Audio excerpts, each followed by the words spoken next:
Hello দর্শক, আসসালামু আলাইকুম। This is Selina Rahman. Welcome back to my channel. আজকের রেসিপি হচ্ছে রসমালাই কেক। ইদানিং এই কেকটা খুবই জনপ্রিয়, তাই ভাবলাম আমার চ্যানেলেও এটা আপলোড করা উচিত। খুব সহজভাবে রেসিপিটি দেখানোর চেষ্টা করেছি, কারণ রান্না তো সহজই হওয়া উচিত, তাই না? চলুন দর্শক, চলে যাচ্ছি মূল রেসিপিতে।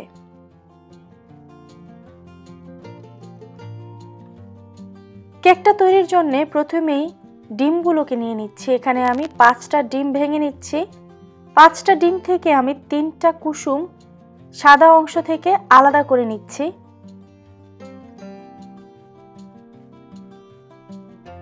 এই 3টা কুসুম আমি কেকে দিব এবং 2টো কুসুম আমি আলাদা করে রাখলাম। এটা পরবর্তীতে অন্য কিছুতে দিয়ে দেওয়া যাবে বা ভেজে খেয়ে ফেলা যাবে। 5টা ডিমের সাদা অংশই আমার লাগবে, তাই এটাকে একটা সাইডে রেখে দিলাম। ইলেকট্রিক বিটারের মাধ্যমে প্রথমেই কুসুমগুলোকে ফেটে নিচ্ছি। কুসুমটা ফেটতে ফেটতে চিনি দেওয়া শুরু করলাম। আজকের রেসিপির জন্য আমি টোটাল 1.5 কাপ চিনি দিয়েছি এবং চিনিটা আমি নিয়েছি হচ্ছে পাউডার সুগার বা কনফেকশনার সুগার। অল্প একটু চিনি দিয়ে এর মধ্যে দিয়ে দিলাম 1 কাপ পরিমাণ তেল এবং মার্জারিন। আপনারা চাইলে বাটারও নিতে পারেন, মেল্টেড, পুরো 1 কাপ। এখানে আমি আধা কাপ তেল নিয়েছি এবং আধা কাপ মার্জারিন নিয়েছি।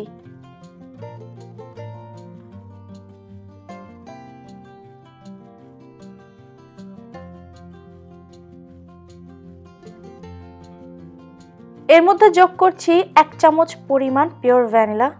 সব একসাথে ভালো করে বিট করে একটা স্মুথ ব্যাটারের মতো তৈরি হবে।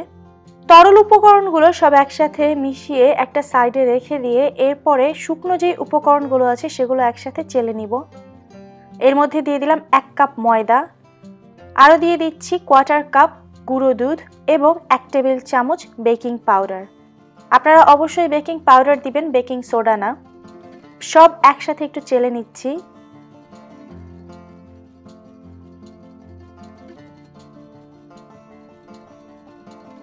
এখন যে তরল উপকরণগুলো একসাথে আমি ফেটে রেখেছিলাম তার মধ্যে এই শুকনো উপকরণের অর্ধেকটা দিয়ে একটু মিক্স করে নিব। এই পর্যায়ে ব্যাটারটা অনেক ঘন মনে হতে পারে এবং বাকি অর্ধেক দেবার পরে দেখবেন যে আরো ঘন হয়ে গেছে। এই ক্ষেত্রে ভয় পাবার কোনোই কারণ নেই, কারণ কেকটা এভাবেই তৈরি করব। আর এখনো আমাদের আরো একটি উপকরণ মেশানো বাকি রয়ে গেছে, যেই কারণে এটা এখনো অনেক বেশি ঘন মনে হচ্ছে বা জমাট মনে হচ্ছে। আর আজকের কেকটা টোটালি চুলায় তৈরি করব। ডিমের যে সাদা অংশগুলো রেখে দিয়েছিলাম এর মধ্যে চিমটি পরিমাণ লবণ দিয়ে দিলাম। এখন এগুলোকে আমি ফেটে ম্যারাং তৈরি করব। ইলেকট্রিক বিটার হলে একটু ফাস্টার হবে এই প্রসেসটা, তবে হ্যান্ড হুইস্ক দিয়েও আপনারা করতে পারেন, তবে সময় অনেক বেশি লাগবে। হ্যান্ড হুইস্ক দিয়ে করলে অবশ্যই একদিকে আপনারা ফেটতে থাকবেন, একদিকে না ফেটলে ম্যারাংটা কিন্তু জমবে না। এরকম যখন স্টিফ পিক হবে তখন এটা তৈরি হয়ে গেছে বাকি যেই কেকের ব্যাটার সেটার সাথে মিক্স করার জন্য। প্রথমে অর্ধেকটা মিশিয়ে নিলাম এবং ইভেনচুয়ালি বাকি অর্ধেকটা মেশাবো। অবশ্যই খেয়াল রাখবেন ম্যারাংটা যখন আপনারা মেশাবেন এই রকম ফোল্ড ইন মোশনে আপনারা এটাকে মেশাবেন এবং একদিকেই মেশাবেন। আপনারা হয়তো লক্ষ্য করছেন আমি ডান দিকে ঘোরাচ্ছি স্প্যাচুলাটা, অতএব ডান দিকেই ঘোরাবেন, অথবা বাম দিকে ঘোরালে শুধুই বাম দিকে ঘোরাবেন।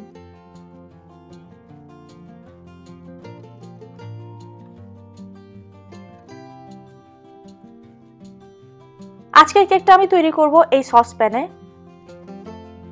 এখনকার দিনে কিন্তু কেকের রেসিপি অনেকটাই সহজ হয়ে গেছে, ওভেন না থাকলেও কেক করা খুবই সহজ। আমি এই সসপ্যানটার সাইজ অনুযায়ী পার্চমেন্ট পেপার কেটে নিয়ে দিয়ে দিলাম সাইডে এবং নিচে। তারপরে পুরো ব্যাটারটা এর মধ্যে দিয়ে দিব। এটাকে ঠিকমতো পুরো করে নিয়ে তারপরে একটু চাপ করে নিলাম। এখন আমি এটা সরাসরি চুলায় দিয়ে দিচ্ছি। আমার চুলাটা ইলেকট্রিক চুলা, তাই এই চুলার ওপরেই এটা দিয়ে চুলার আঁচটা একদম লোতে করে ঢেকে দিচ্ছি। আপনাদের যদি গ্যাসের চুলা হয় যেটা থেকে আগুন বের হয় সেটাতে অবশ্যই নিচে একটা ভারী তাওয়া দিয়ে নেবেন।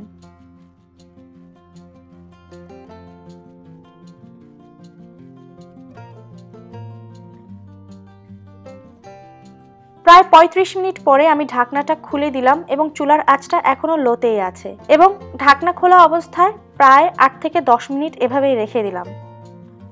এরপরে আপনারা চেক করে দেখবেন যখন টুথপিকটা এইরকম ড্রাই আসবে, মানে কোনো ব্যাটার লেগে আসবে না, তখন কেকটা হয়ে গেছে।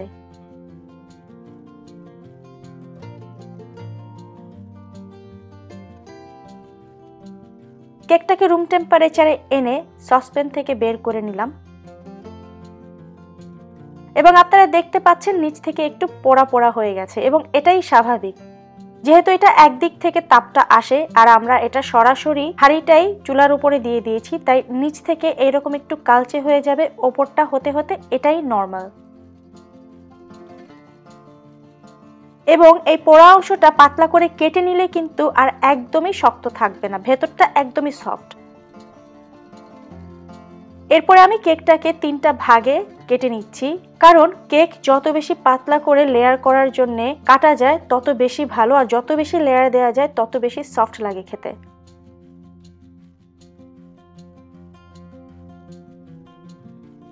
আপনাদেরকে আমি একটু দেখিয়ে দিচ্ছি লেয়ারগুলোকে আমি কতটুকু ঠিক করে কেটে নিয়েছি।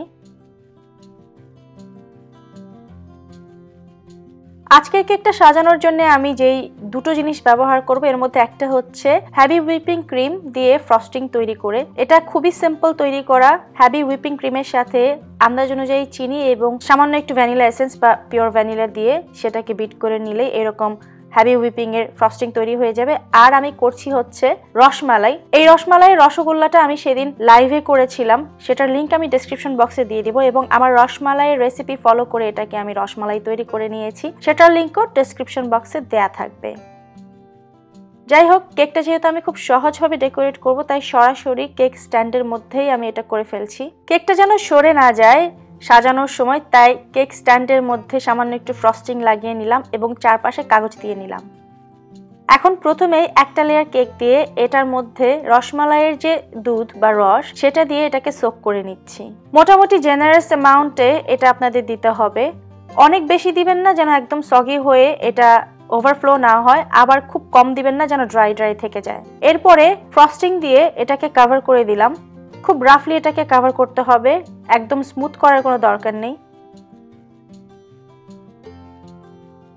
এরপরে এই যে আপনারা দেখতে পাচ্ছেন রসমালাই থেকে মিষ্টিটা উঠিয়ে নিয়ে এটাকে 2 ভাগ করে একটা সোজা এবং আরেকটা উল্টো করে এইভাবে সাজিয়ে দিচ্ছি। আরেকটা ব্যাপার, এই পর্যায়ে আপনারা যদি ঝটপট এই কেকটা তৈরি করতে চান, সেই ক্ষেত্রে আপনারা দোকানের কেনা রসমালাই দিয়েও কিন্তু এটা করতে পারেন। আমি নিজে বাসায় রসমালাইটা তৈরি করে নিয়েছি, তাই একটু বড় বড় সাইজের করেছি যাতে খেতে ভালো লাগে। দোকানে যে ছোট ছোটগুলো পাওয়া যায় সেটা দিয়েও কিন্তু এটা করা যাবে। সেই ক্ষেত্রে কেক খাওয়ার সময় প্রায় ছোট ছোট রসমালাইগুলো এদিক সেদিক থেকে পড়ে যাবে। যাই হোক, এর উপরে আবার একটু ফ্রস্টিং রাফলি দিয়ে নিয়ে তার উপরে আরেকটা লেয়ার দিয়ে দিলাম এবং তার মধ্যেও ঠিক একইভাবে রসমালাইয়ের যে দুধ বা রস সেটা দিয়ে দিচ্ছি এবং এই সেম প্রসেসটাই কন্টিনিউ করব আমি 3rd লেয়ার পর্যন্ত।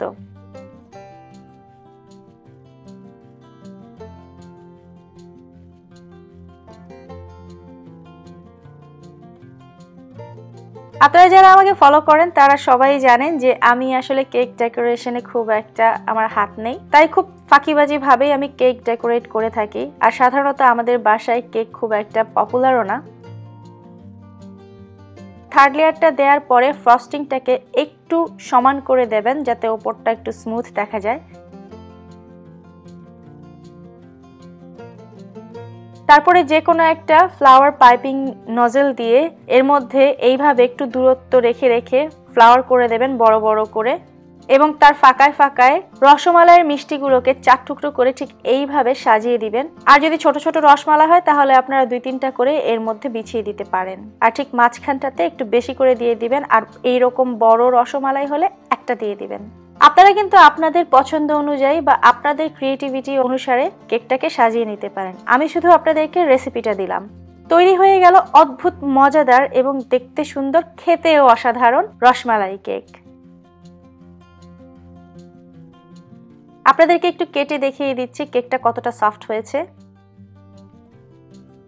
আমি আশা করছি আপনারা অনেকে এই কেকটা তৈরি করবেন এবং আমার থেকে অনেক অনেক সুন্দরভাবে এটাকে ডেকোরেট করবেন। আমাকে অবশ্যই জানাবেন কেমন লাগলো।